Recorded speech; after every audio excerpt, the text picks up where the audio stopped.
अस्सलाम वालेकुम। Android course के साथ मैं हूं बिलाल मकबूल। तो आज एंड्रॉइड कोर्स क्लास 9 में हम देखेंगे एंड्रॉइड यूज़र इंटरफेस के लेआउट्स।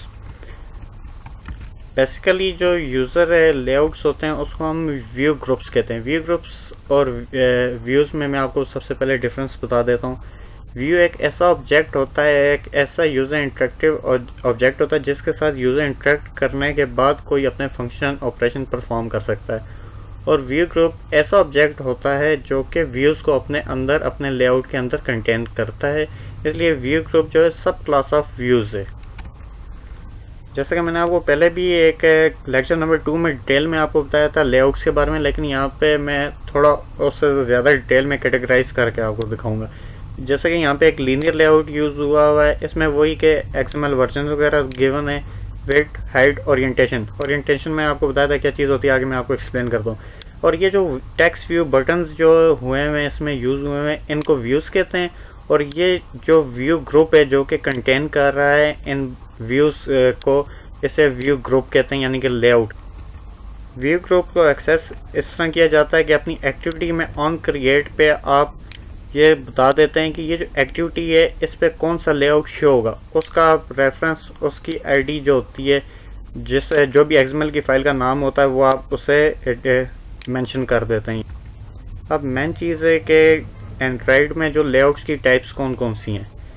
सबसे पहली जो टाइप है लीनियर लेआउट है, जिसकी एग्जांपल मैंने आपको पहले बताया। लीनियर लेआउट में जो व्यूज़ होते हैं वो अलाइन होते हैं एक सिंगल डायरेक्शन में, या तो वर्टिकल होते हैं ये इसकी ओरिएंटेशन होती है, या हॉरिजेंटल होते हैं, एक ही डायरेक्शन में स्टेप बाय स्टेप व्यूज़ इसमें अलाइनमेंट होती है इनकी। रिलेटिव लेआउट नाम ही से जाहिर है कि इसमें जो भी व्यू ग्रुप में जितने भी व्यूज़ होंगे चाइल्ड, वो एक रिलेटिव पोजीशन के मुताबिक होंगे। जैसा कि अगर दूसरा व्यू हम यूज़ करें, उसकी हम पोजीशन डिक्लेयर करेंगे कि वो पहले व्यू के नीचे, ऊपर है, या लेफ्ट पे, राइट पे, या किस रिलेट करेंगे दूसरे व्यूज़ से पहले व्यूज़ को। ऐसे ही जो टेबल लेआउट है ये सिंपल है, जिस तरह एक टेबल नॉर्मल कंसेप्ट है आपका कि जिस टेबल में रो और कॉलम्स होता है, रोज कॉलम्स की फॉर्म में हम व्यूज़ को ग्रुप करते हैं। एब्सोल्यूट लेआउट में आप बिल्कुल एग्जैक्ट रेफरेंस देते हैं। रेफरेंस आप एक्सेस के बेस पे भी दे सकते हैं कि व्यूज़ का व्यू ग्रुप में किस जगह पे कौन कौन सा व्यू एग्जैक्टली पोजीशन पे है। नेक्स्ट है फ्रेम लेआउट। फ्रेम लेआउट में पहले भी दूसरे लेक्चर में बताया था आपको कि फ्रेम लेआउट वो लेआउट होता है, वो व्यू ग्रुप होता है जिसके अंदर सिंगल व्यू, यानी कि एक यूज़र इंटरफेस एडजस्ट हो सकता है, डिस्प्ले हो सकता है। जो लिस्ट व्यू है, लिस्ट व्यू भी एक ग्रुप व्यू की एक टाइप है जिसमें स्क्रॉलेबल आइटम्स होते हैं लिस्ट बाय लिस्ट। जैसा कि एक लिस्ट में ये एक व्यू हो गया, जैसे यहाँ पे हमने एक बटन लगा दिया, या कोई भी टेक्स्ट व्यू, टेक्स्ट आईडी वगैरह जो मर्जी लगा, इसमें स्टेप बाय स्टेप इस फॉर्म में, लिस्ट की फॉर्म में व्यूज़ डिस्प्ले होंगे। जो कि ग्रिड व्यू है उसमें यह होता है कि आप 2 डायमेंशन, वही बात है जिस तरह टेबल्स या अरे 2 डायमेंशन होती है, उस फॉर्म में आप, ग्रिड की फॉर्म में आप अपने ऑब्जेक्ट्स व्यूज़ डिस्प्ले कर सकते हैं कि रोज कॉलम की फॉर्म में होता है, ऐसे कॉलम 1, कॉलम 2, रो 1, रो 2, इस फॉर्म में व्यूज़ जो है एडजस्ट हो जाते हैं।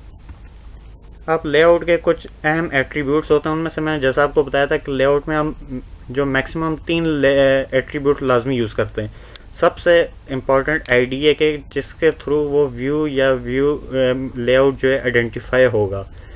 दूसरी चीज़ है कि उस लेआउट की विड्थ कितनी होगी, विड्थ, हाइट, इनकी भी आगे 3 टाइप्स होती हैं, full parent, match parent, wrap content. इसके बारे में आपको सेकंड क्लास में मैंने आपको डिटेल में डिस्कस किया था, वो उनकी क्या क्या प्रॉपर्टीज़ हैं। ऐसे ही मर्जिन और पैडिंग, इसके डिफरेंस भी मैंने आपको बताया था। ये वही है कि अगर आप किसी एक साइड से मर्जिन या पैडिंग देना चाहते हैं तो ये आप उस हिसाब से स्पेसिफाई कर सकते हैं कितना पिक्सल आप इसमें पैडिंग या मर्जिन देना।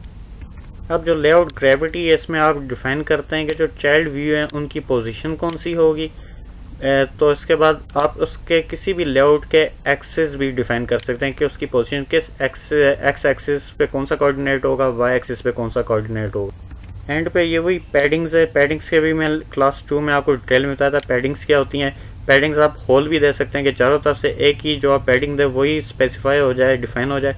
या आप ये भी कर सकते हैं कि लेफ्ट पे आप और कोई पिक्सल की पैडिंग दें, राइट पे और कोई, टॉप पे और कोई, और बॉटम पे और कोई आप पैडिंग दे सकते हैं अपनी मर्जी से। अब मैंने आपको क्लास 2 में भी बताया था कि व्यूज़ के या कोई भी व्यू ग्रुप है इसके दो फेजेस होते हैं। पहला होता है कि वो उसका हम कोई आईडी देते हैं जिसके थ्रू वो आइडेंटिफाई होता है। दूसरा हम कॉस्टिंग करते हैं मेन कोड में कि जिस चीज़ को हम अलॉट कर रहे हैं यूज़ कर रहे हैं उस पर हम कॉस्ट कर देते हैं उसके ऑब्जेक्ट पे कि इस ऑब्जेक्ट को कौन सा व्यू असाइन होगा। जैसे कि यहाँ पे हमने बटन आईडी एक माई बटन के नाम से एक आईडी दे दी एक बटन को, और यहाँ पे एक बटन का ऑब्जेक्ट माई बटन के नाम से बनाया और उस आईडी को हमने असाइन कर दिया, अटैच कर दिया माई बटन के ऑब्जेक्ट के साथ, जिसकी कॉस्ट क्या है, ये बटन है। ऐसे ही जो टेक्स्ट व्यू होगा, एडिट टेक्स्ट होगा, स्पिनर, जो चीज़ें भी होगी उनको भी हम इसी तरह कॉस्ट करेंगे, इसी तरह आईडी वगैरह देंगे। तो फ्रेंड्स ये यूज़र इंटरफेस लेआउट के हवाले से कोई थोड़ा सा ब्रीफ डिस्कशन थी। बाकी कोडिंग में आपको आगे भी जाके एक्सप्लेन करूँगा, प्रॉपर एक प्रोजेक्ट आपको बना के दिखाऊंगा एंड में। तो इसके अलावा आपको कोई भी क्यूरी आप मुझसे किसी और भी पूछ सकते हैं और वीडियो ज़्यादा से ज़्यादा शेयर करें। Thank you.